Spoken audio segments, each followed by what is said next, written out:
Hello students, how are you. एक बार फिर से मैं आपका स्वागत करता हूं यहाँ पे हमारे इसी चैनल पे ट्रिपल जे क्लासेस में। मैं फिर से आपके साथ हूं और एक बार फिर से हम लोग एक नया वीडियो आपके लिए लेकर आए हैं और एक नया हम लोग चैप्टर यहाँ पे डिस्कस करने वाले हैं। तो इस चैप्टर के बारे में हम लोग बात करें और उससे रिलेटेड कुछ और चीज़ें हम लोग डिस्कस करें। इससे पहले थोड़ा सा आप लोगों से बात हो जाए और मेरा जो ये कहना है आप सभी लोगों से, जितने भी बॉयज़ और गर्ल्स मनोज सर को देख रहे हैं, ट्रिपल जे क्लासेस को देख रहे हैं, आई एम वेरी हैप्पी कि सब लोग अच्छी तरह से वीडियोज़ को वॉच कर रहे हैं, सब्सक्राइब कर रहे हैं हमारे चैनल को। तो इससे अच्छी बात मेरे लिए नहीं हो सकती और मैं चाहूंगा सारे बॉयज एंड गर्ल्स सब लोग चिपक के बैठे हमारे साथ और देखते रहे हमारे ट्रिपल जे क्लासेस। और ये ट्रिपल जे क्लासेस आपके लिए ऐसे ही वीडियोस लाते रहेंगे और आप सभी लोग इस क्लासेस को उतना ही एंजॉय करेंगे और आपकी स्टडीज को और अच्छे से अच्छा बेहतर बनाने की कोशिश करेंगे, ये मेरा आपसे वादा है।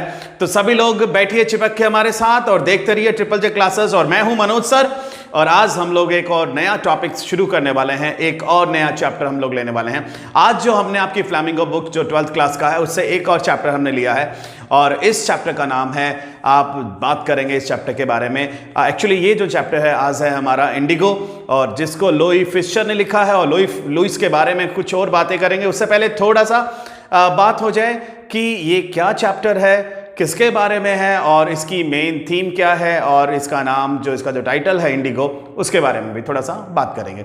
तो पहले बात हो जाए लुई फिशर को लेके। तो लुई फिशर ने ये जो चैप्टर लिखा था इंडिगो, ये एक्चुअली वो जब भी गांधी से मिले थे और गांधी जी को लेकर उन्होंने जो जो बातें उनसे हुई थी, जो जो इंसिडेंट उनके साथ थे, वो सारे इंसिडेंट उन्होंने इसमें कलेक्ट करे हैं और वो सारे इंसिडेंट्स को इन्होंने अपने एक चैप्टर के रूप में यहाँ पे हमारे लिए जिस जो टाइटल इन्होंने रखा इंडिगो, उसके रूप में हमारे सामने रखा है।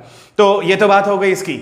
अब बात कर लेते हैं ये टाइटल जो इंडिगो है ये किस चीज़ को बताता है। तो इंडिगो जो है ये हम लोग जानते हैं कि जब ब्रिटिशर्स हमारे यहाँ रूल करते थे उस समय एक बहुत ही अच्छी कमर्शियल ग्रुप हुआ करती थी इंडिगो। और वो ग्रुप हालांकि एक कॉन्ट्रैक्ट किया हुआ था। स्पेशली हम लोग बात करेंगे चंपारण के कुछ पीजेंट से जिन्हें हम लोग शेयर क्रॉपर कहा जाता था। तो पहले शेयर क्रॉपर क्या चीज़ है वो जान लेते हैं। एक्चुअली शेयर क्रॉपर जो वर्ड है वो ऐसे किसानों के लिए है, ऐसे पीजेंट्स के लिए है जो अपनी ही जमीन पे टीनेंट का काम करते थे, यानी कि जो अंग्रेज थे, जो ब्रिटिशर्स थे, वो उनके मालिक हुआ करते थे और वो उसी किसान को वापस वो जमीन वापस दे दिया करते थे खेती करने के लिए। तो उनको एक तरह से शेयर क्रॉपर कहा जाता था, बटाईदार किसान कहा जाता था। तो ये इस तरह की एक ऐसा कॉन्ट्रैक्ट था जिसमें हर किसान को अपनी टोटल लैंड होल्डिंग का 15% इंडिगो उगाना पड़ता था और वो सारा का सारा इंडिगो अंग्रेजों को एज अ रेंट उनको सरेंडर करना पड़ता था, देना पड़ता था। इससे बहुत सारे जो पीजेंट्स थे वो क्रश थे, कुचले हुए थे, टॉर्चर थे, माल ट्रेटेड थे और एक तरह से अंग्रेजों का बिहेवियर भी बहुत खराब था। वो उन लोगों के जो खेत थे वो छीन लिया करते थे, खुद के अपने कब्जे में ले लेते थे और कभी कभी वही खेत उस किसान को दे देते थे खेती करने के लिए। तो इस तरह की चीज़ें चलती रहती थी। और ऐसे समय में वहाँ का एक बंदा जिसका नाम राजकुमार शुक्ला है, वो सर्च कर रहा था किसी एक ऐसे बंदे को जो उनको बता सके कि किधर उनको ऐसा कोई बंदा मिल सकता है जो उनके इस प्रॉब्लम से छुटकारा उनको दिला सके, कोई ऐसा बंदा उनको मिल जाए जो उनकी इस समस्या का, इस प्रॉब्लम का सॉल्यूशन कर सके। तो किसी ने उसे कह दिया कि आप महात्मा गांधी से मिलो और गांधी जी हो सकता है आपकी प्रॉब्लम का सॉल्यूशन कर सकते हैं। तो इसी सिलसिले में वो गांधी से मिलने पहुंच गया कानपुर अधिवेशन जहां महात्मा गांधी आए हुए थे। तो थोड़ा सा पहले जान लेते हैं, ये 1942 के आसपास का स्टोरी है जब गांधी ने साउथ अफ्रीका में सिविल डिसोबीडियंस नाम का एक आंदोलन चलाया था। तो पार्शियली वो आंदोलन बहुत उनका सफल रहा था वहाँ पे और इसी वजह से जब वो इंडिया आए तो यहाँ के लोगों ने सोचा कि एक ऐसा बंदा जो साउथ अफ्रीका में जो वहाँ का डिस्क्रिमिनेशन हो रहा था, ब्लैक एंड वाइट जो को लेके जो आपस में एक डिस्क्रिप्शन चल रहा था, उस डिस्क्रिमिनेशन को उन्होंने दूर करने के लिए काम किया था। तो लोगों ने यहाँ उन्हें अपने इंडिया में जैसे आए तो हाथों हाथ उनको लिया और उनके बहुत सारे सम्मेलन वगैरह चलते रहे। तो इसी सिलसिले में गांधी कानपुर लखनऊ पहुंचे थे और लखनऊ के अधिवेशन में वहाँ बोल रहे थे। तो राजकुमार शुक्ला वहाँ पहुँच गया और राजकुमार शुक्ला ने वहाँ गांधी से रिक्वेस्ट करी कि एक्चुअली आप मेरे साथ चंपारण चलिए और मेरे यहाँ के जो किसान हैं, मेरे यहाँ के जो पीजेंट्स हैं, उनके साथ बहुत ही इनजस्टिस हो रहा है, आप हमें न्याय दिलाने के लिए मेरे साथ काम करिए। तो गांधी ने कहा कि एक्चुअली मेरे साथ फिलहाल तो डेट्स नहीं हैं, लेकिन ऐसा करो तुम मेरा जो कोलकाता जो मैं अधिवेशन के लिए जाऊँगा वहाँ तुम मुझसे बात करो, हो सकता है हम लोग वहाँ जा सकते हैं। तो शुक्ला वहां तक पीछा करता हुआ महात्मा गांधी का गया। इवन वो हर जगह महात्मा गांधी का फॉलो करता रहा जहां जहां महात्मा गांधी गए, और वहां से कोलकाता से वो महात्मा गांधी से मिला। और महात्मा गांधी ने जब उसकी पूरी कहानी सुनी, उसकी टेनेसिटी देखी, उसका रेजोल्यूशन देखा, ये सारी चीजें देखने के बाद वो बड़े खुश हुए और उन्होंने कहा और उसके साथ चलने को तैयार हो गए। तो दोनों यहां से ट्रेन में बैठकर निकल गए बिहार से और पटना के लिए निकल गए। पटना की यहां से ट्रेन में लेकर वो निकल गए आगे। तो गांधी जैसे ही आगे जा रहे थे तो गांधी ने बीच में एक जगह आती है मुजफ्फरपुर, वहां रुकने के लिए सोचा। और वहां अपने उनका एक मित्र था डॉक्टर राजेंद्र प्रसाद, जो आगे जाकर हमारे इंडिया के पहले प्रेसिडेंट बने थे, उनसे मिलने का सोचा उन्होंने कि वहां उनसे मिलते हुए चलते हैं और वहाँ से हमें थोड़ा सा कोई हेल्प मिल जाएगी या पूरा पता लग जाएगा। क्योंकि जो इन्फॉर्मेशन शुक्ला ने दी थी, महात्मा गांधी को ऐसा लग रहा था कि वो इन्फॉर्मेशन अभी कंप्लीट नहीं है, और महात्मा गांधी ढूंढ रहे थे कि कंप्लीट इन्फॉर्मेशन मिल जाए। क्योंकि शुक्ला ने जो इन्फॉर्मेशन इम्पार्ट करी थी उसमें कहीं ना कहीं गांधी चाह रहे थे कि उसे पूरा एग्जैक्ट उसको इन्फॉर्मेशन या डेटा मिले इस चीज़ का। तो उन्होंने डॉक्टर राजेंद्र प्रसाद के यहाँ जाना उचित समझा। लेकिन जैसे ही वो वहाँ उसके घर पहुँचे तो राजेंद्र प्रसाद कहीं काम से गए हुए थे बाहर, और वहाँ उनके जो सर्वेंट्स थे वो मिले उनको, और उनके सर्वेंट्स ने गांधी को एक दूसरा किसान समझा जैसे कि राजकुमार शुक्ला था, और उन दोनों को कहा कि आप लोग ज़मीन पे बैठिए, और उनको ज़मीन पे बैठने के लिए कहा। और इवन गांधी को कुएं से पानी निकालने से भी मना कर दिया था, क्योंकि उनका ये मानना था कि गांधी भी दूसरा योमैन है, दूसरे किसान हैं, और वो अनटचेबल है। उनका मानना था अगर उन्होंने पानी निकाला तो पानी की कुछ बूंदें अगर बास्केट से बाहर निकल जाए तो उसका पूरा का पूरा एंटायर सोर्स है, वो जो पूरा का पूरा पानी वाली जगह है, वो पॉल्यूट हो जाएगी। इस तरह से वहाँ उस समय अनटचेबिलिटी थी, और गांधी जी को भी उन्होंने एक दूसरा अनटचेबल समझा। लेकिन जैसे डॉक्टर राजेंद्र प्रसाद वहाँ पहुँचे उसके बाद चीज़ें साफ हो पाई। उसके बाद दोनों वो वापस मुजफ्फरपुर से आगे निकले, और यहाँ गांधी जी को बताया गया कि यहाँ चंपारण के जो किसान हैं वो उनके क्रस्ट होने का एक और रीज़न है वहाँ के लॉयर्स भी। ये लॉयर्स क्या कर रहे हैं, उनसे बड़ी फीस ले रहे हैं और बदले में कुछ नहीं कर रहे हैं। तो गांधी ने इन सारे लॉयर्स को चाइट किया, धमकाया कि आप लोग इनसे बड़ी फीस ले रहे हो, बड़ा इनसे पेमेंट ले रहे हो, अमाउंट ले रहे हो, और बदले में कुछ नहीं कर रहे हो। तो गांधी ने इन सब लोगों से कहा कि ऐसे हमें लो कोर्ट्स में नहीं जाना चाहिए, और हमें ऐसे लो कोर्ट्स जाने से बंद कर देना चाहिए, क्योंकि ऐसे लो कोर्ट से किसी का भला नहीं हो सकता है। और ये बात उन्होंने लोगों को समझाई, और उन्होंने कहा सबसे बड़ी जो चीज़ है आपके अंदर जो डर है, उस डर को आप निकाल के बाहर फेंकिए। अगर आप उस डर को अगर आप बाहर फेंक देते हैं तो इससे अच्छी बात आपके लिए कोई नहीं हो सकती, और ऐसा उन्होंने बताया। उसके बाद गांधी जी ने वहीं पे अपना एक बिल्डिंग को अपना हेडक्वार्टर के रूप में यूज किया और वहाँ काम करना शुरू किया। और इससे पहले हमने बात करी थी इंडिगो शेयर जो कॉन्ट्रैक्ट था उसके बारे में, कि हर एक पीजेंट को अपनी टोटल लैंड होल्डिंग का, उसके पास जितना जो जमीन है उसमें उसे 15% इंडिगो उगाना था, और वो सारा का सारा इंडिगो एज अ रेंट उनको देना था। इस तरह का कॉन्ट्रैक्ट किया हुआ था। लेकिन इसी दौरान क्या हुआ कि जर्मनी में सिंथेटिक इंडिगो डेवलप कर लिया गया, और अंग्रेज ये अच्छी तरह से जानते थे कि जर्मनी के सिंथेटिक इंडिगो की वजह से इंडियन इंडिगो की जो प्राइसेस है वो गिरने वाली हैं, और इस वजह से उन्होंने बाकी सब लोगों से कुछ कॉन्ट्रैक्ट साइन करा लिए। कुछ लोगों ने विलिंगली साइन कर दिए और कुछ लोगों ने नहीं साइन किए, तो उनको डरा धमका के कुछ ठेकेदार वगैरह ने गुंडे वगैरह रखे और उनको इस तरह से उनके सिग्नेचर करवा लिए। तो ये चीज़ वहाँ पे चलती रही, और उसके बाद में होना वही था कि कुछ ही दिनों बाद में इंडिगो की प्राइस गिर गई, और सारे के सारे जो पीसेंट्स थे अब वो अपना पैसा मांगने लगे, और वो कहने लगे कि हमें कंपनसेशन चाहिए। और ऐसी स्थिति में गांधी से वो मिले थे। अब आते हैं वापस गांधी जी की जो पुरानी स्टोरी है, जहां उन्होंने एक बिल्डिंग को हेडक्वार्टर बनाया और वहां काम करना शुरू किया। और अगले ही दिन उनको पता लगा कि उनका पास ही के किसी गांव में और किसी पीजेंट के साथ माल ट्रीट किया गया, उसके साथ बुरा बिहेव किया गया है। तो गांधी जी को इसका बड़ा दुख हुआ और उसको देखने के लिए वहां पहुंचे, और तिरुहन डिवीजन से वो जैसे वो थोड़ा सा आगे ही निकले थे, वो एक एलिफेंट पे बैठे हुए थे और आगे निकले थे, तभी वहां के एसएचओ ने गांधी को रोक लिया और उनको एक नोटिस दिया कि आप है ना यहाँ से तुरंत आप चंपारण छोड़ दीजिए और यहाँ से चले जाइए।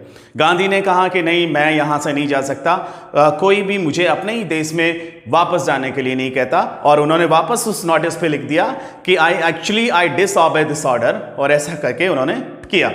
और इसके बाद अगले ही दिन नेक्स्ट डे गांधी जी को कोर्ट से सम्मन मिला और उनको अरेस्ट कर लिया गया। और जैसे ही ये बात, अरेस्ट की बात पूरा चंपारण डिस्ट्रिक्ट मोतिहारी के आसपास के लोगों को पता लगा, तो सारे के सारे लोग मोतिहारी पहुंचने लग गए और एक तरह से उस कोर्ट का पूरा हिस्सा भीड़ से जमा हो गया। और इसी बीच गांधी जी के ट्रायल की केस की सुनवाई भी चल रही थी। तो जब गांधी जी को लगा कि बहुत सारे लोग बाहर हैं, तो सारे के सारे ऑफिशियल्स हैं वो बैफल हो गए, बेचैन हो गए, बौखला गए कि अब क्या करना चाहिए। वो गांधी से रिक्वेस्ट करने लग गए कि आप इस भीड़ को रेगुलेट करिए। तो गांधी ने कहा कि नहीं, गांधी जी ने उनके साथ भी भीड़ को भी कुछ कहा और कहा कि हमें अपना काम अपने तरीके से करना है। उसके बाद में जज ने कहा कि मैं फैसला इस पर अभी नहीं दे सकता, मैं इस पर कुछ टाइम लूंगा, कुछ 2-3 दिन बाद में इसमें फैसला दूंगा। लेकिन गांधी जी को ऐसा लगा कि अगर इस समय फैसला नहीं दिया गया तो ये हो सकता है कि जो अंग्रेज हैं वो इस केस को पोस्टपोन कर देंगे और गांधी जी को खूब सारा जेल बिताना पड़ सकता है, काफ़ी सारा जेल उनको हो सकता है। तो गांधी जी तुरंत अपनी बात पे अड़े रहे। उन्होंने कहा कि मैं एम लॉ ब्रेकर, मैंने कानून तोड़ा है और मैं एक्चुअली अपने अंदर एक कॉन्फ्लिक्ट ऑफ ड्यूटीज फील कर रहा हूँ। एक तरफ मुझे देश के लोग हैं और एक तरफ मुझे लॉ ब्रेकर भी नहीं बनना, तो मैंने कानून तोड़ा, आप मुझे तुरंत डिसीजन दीजिए। तो जज ने कहा कि आप ऐसा करिए, 2 घंटे में आप अपने आसपास कोई बैल का इंतजाम कर लीजिए, तब तक मैं इस फैसले को 2 घंटे बाद में सुनवाई करता हूं। लेकिन गांधी ने कहा नहीं, मुझे फैसला अभी चाहिए। और जज को ऐसा लगा अगर इस समय अगर गांधी के खिलाफ फैसला दिया गया तो बाहर इतना सारा भीड़ है और ये मुट्ठी भर अंग्रेजों को कुछ नहीं समझने वाली। तो गांधी जी को उन्होंने बिना बैल के ही छोड़ दिया और उन्होंने कहा कि जब कुछ दिन तक वो लिबरल रह सकते हैं बिना बैल के ही। उसके बाद गांधी जी ने एक इंक्वायरी कमीशन बनाया और वहाँ के जो वॉइसरॉय है उससे भी उन्होंने बात करी और धीरे धीरे कुछ कमेटीज़ बनना शुरू हुई और फाइनली गांधी के फेवर में डिसीजन आना शुरू हुआ। और इस तरह से जो चंपारण का जो बैटल था गांधी जी ने जीत लिया और यहीं से वो महात्मा गांधी भी बने थे। ये इस तरह से उन्होंने काम किया। इसके अलावा उन्होंने जब सारे के सारे पीजन्स, जब ऐसे लग रहा था कि अंग्रेजों ने उनके साथ धोखा किया तो वो अपना पैसा वापस मांग रहे थे, ऐसे समय में गांधी जी उनसे आए, उनसे पूछा कि आपको कितना % वापस चाहिए। तो वो लोग सोच रहे थे कि गांधी जी पूरे पैसे की डिमांड करेंगे, लेकिन यहाँ 50% के लिए बोला गया। लेकिन इसी बीच कुछ अंग्रेज ऑफिशियल्स ने बीच में अपना अंग्रेजों की तरफ से भी कुछ पक्ष रखा, तो गांधी जी 25% पे तैयार हो गए। अब क्वेश्चन ये उठता है कि गांधी जी सिर्फ 25% पे ही क्यों तैयार हो गए? इतना इसके पीछे रीजन क्या था? तो गांधी जी ने कहा कि देखिए, the amount of the money doesn't matter. जो पैसा है हमने जो लिया है, वो जो जितना भी हमें मिल रहा है रिफंड के रूप में, चाहे वो 25% हो, वो उससे फर्क नहीं पड़ता।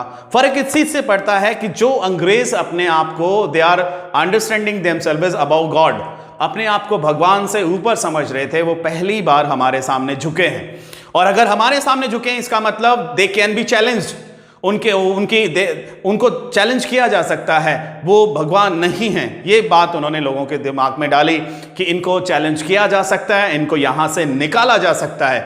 ये बात उनके दिमाग में पहुंची और इस तरह से लोगों के अंदर एक तरह का जो क्रांति वाला जो मूवमेंट था, एक क्रांति का जो मैसेज था, एक ये मैसेज कि जो अंग्रेज हैं वो बिल्कुल ऐसे नहीं है कि उनको हराया नहीं जा सकता, बल्कि उनको हराया भी जा सकता है, उनको वहां से निकाला भी जा सकता है। इस तरह की फीलिंग वो पहली बार लोगों के बीच में लेकर आए। इस तरह से वहां पे जो सिविल डिसओबीडियंस था आंदोलन, वो भी जीता गया और इस तरह से गांधी ने सबको सेल्फ रिलायंस का पाठ भी पढ़ाया। इसके अलावा गांधी जी काफी समय तक चंपारण रहे और चंपारण में उन्होंने काफी सारे और सुधार किए। उन्होंने पहले तो औरतों की जो फिल्दी कंडीशन थी, जो बुरी हालत थी उनकी, जो उनके पास कपड़े नहीं थे पहनने के लिए, सिर्फ एक ही फटी पुरानी साड़ी वो पहन के रहती थी, उनकी वाइफ कस्तूरबाई ने उन औरतों के लिए काम किया, उनको कपड़े दिलाए। इसके अलावा वहाँ कुछ स्कूल खोले गए। उनके गांधी के 2 शिष्य थे, नरहरि और इन दोनों ने मिलकर वहाँ गांधी जी के साथ काम किया। इसके अलावा उनका जो पुत्र था देवदास, वो भी वहाँ पे भी उसने स्कूल खुलवाने में कई सारे काम चंपारण में किए थे। इसके अलावा गांधी जी अपने साथ एक डॉक्टर भी लेके आए थे जिसने वॉलंटरली वहाँ पे 6 महीने तक काम किया था। उस समय वहाँ पे कुछ मेडिसिन भी अवेलेबल थी, जैसे कि कुनेन था, कॉस्टर ऑयल था, ऑइंटमेंट था। तो ये जलने कटने या फिर बुखार होने पे इस तरह की दवाई यहाँ पे अवेलेबल थी। तो ये 3 तरह की दवाई अवेलेबल थी जो उस समय दी जा सकती थी और ये अच्छा था। इसके अलावा गांधी रेगुलरली उनके साथ अपने आश्रम के साथ भी काम कर रहे थे, वहाँ पे भी ध्यान रख रहे थे, वो बार बार मेल वहाँ भेज रहे थे, वहाँ के अकाउंट्स का भी ध्यान रख रहे थे। और फाइनली एक बार जब गांधी फिजी आइलैंड घूमने जाते हैं तो उस समय उनका एक शिष्य एंड्रयू चार्ल्स वो भी उनसे मिलने जाता है, बाय बाय कहने आता है। तो उनके जो बाकी लॉयर फ्रेंड्स हैं वो देखते हैं उसे, तो वो सोचते हैं कि क्यों ना एंड्रयू चार्ल्स को हम लोग अपनी तरफ मिला लें, तो ये जो है हमारी जो फाइट है अंग्रेजों से वो उसमें काफ़ी हेल्प मिलेगा। हालांकि चार्ल्स राजी थे इसमें, वो विलिंगली अपनी हेल्प करना चाहते थे, लेकिन गांधी ने मना कर दिया। गांधी जी ने कहा कि अगर हम किसी अंग्रेज को अपनी फाइट में अपनी साइड में मिला लेते हैं तो हमारी ये जो फाइट है वो अनइक्वल हो जाएगी, और इस तरह से हमारा जो एक तरह से जो आज़ादी का जो फाइट है उसे हम लोग उसमें उतना अपने आप को स्ट्रांग नहीं समझ पाएंगे। तो हमें ये फाइट हमें अपने आप लड़नी है और हमें खुद अपनी अपनी लड़ाई खुद जीतनी है। ऐसा करके उन्होंने सेल्फ रिलायंस का पार्ट भी लोगों को पढ़ाया, और इस तरह से गांधी जी के वहाँ पे चंपारण में उन्होंने अपना जो उनकी लाइफ का एक तरह से कहें तो एक टर्निंग पॉइंट था चंपारण एपिसोड, क्योंकि उसके बाद वहाँ से उनको महात्मा कहा जाने लगा, और इसके अलावा जो सबसे बड़ी बात थी उनको एक बड़ी पहचान मिली देश में और वो महात्मा गांधी बने। तो ये था आज का चैप्टर हमारा इंडिगो। और इंडिगो के बाद थोड़ा सा बात कर लेते हैं इसके प्रोबेबल क्वेश्चंस क्या क्या होंगे। तो प्रोबेबल क्वेश्चंस में हम लोग चले जाते हैं। तो पहला क्वेश्चन हम लोग लेते हैं, who was Rajkumar Shukla and why did he want to meet Gandhi. Rajkumar Shukla एक कौन था? वो एक शेरक्राफ्टर था चंपारण से, और वो गांधी को वहां लेने आया था, और वो चाहता था कि वहाँ के जो पीजेंट्स के साथ जो इनजस्टिस हो रहा है, जो अन्याय हो रहा है, जो उनको कर्ज किया जा रहा है, जो माल ट्रीट उनको किया जा रहा है, उससे वो गांधी उनको वो करेंगे, उनसे उनकी वो प्रॉब्लम सॉल्व करेंगे, वहाँ पे उनसे उनको छुटकारा दिलाएंगे इस वजह से। अगला एक जो क्वेश्चन यह बनता है कि actually how did the servants of Rajendra Prasad treat Gandhi.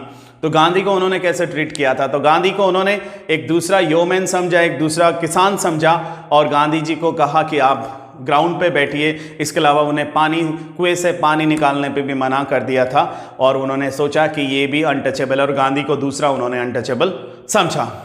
इसके अलावा जो चंपारण एपिसोड था वो गांधी जी की लाइफ का एक टर्निंग पॉइंट था। ये एक हमारे लिए एक बड़ा क्वेश्चन बन सकता है। एक और क्वेश्चन बन सकता है कि गांधी ने हमें सेल्फ रिलायंस का पार्ट कैसे पढ़ाया गांधी ने लोगों को। और इसके अलावा एक और क्वेश्चन बनता है कि गांधी जी 25% रिफंड पे ही अग्री क्यों हो गए? क्योंकि गांधी जी ने कहा था कि एक्चुअली अमाउंट हमारे लिए जो पैसा है वो इंपॉर्टेंट नहीं है, हमारे लिए इंपॉर्टेंट ये है कि पहली बार जो अंग्रेज अपने आप को भगवान से ऊपर समझते थे वो पहली बार हमारे सामने झुके, वो पहली बार उन्होंने अपनी जो रेपुटेशन है वो हमारे सामने सरेंडर की है। इसका मतलब अंग्रेजों को चैलेंज किया जा सकता है, वो एक तरह से पावरफुल नहीं है, या फिर उनको यहां से निकाला भी जा सकता है। इस तरह का मैसेज उन्होंने लोगों के बीच में छोड़ा।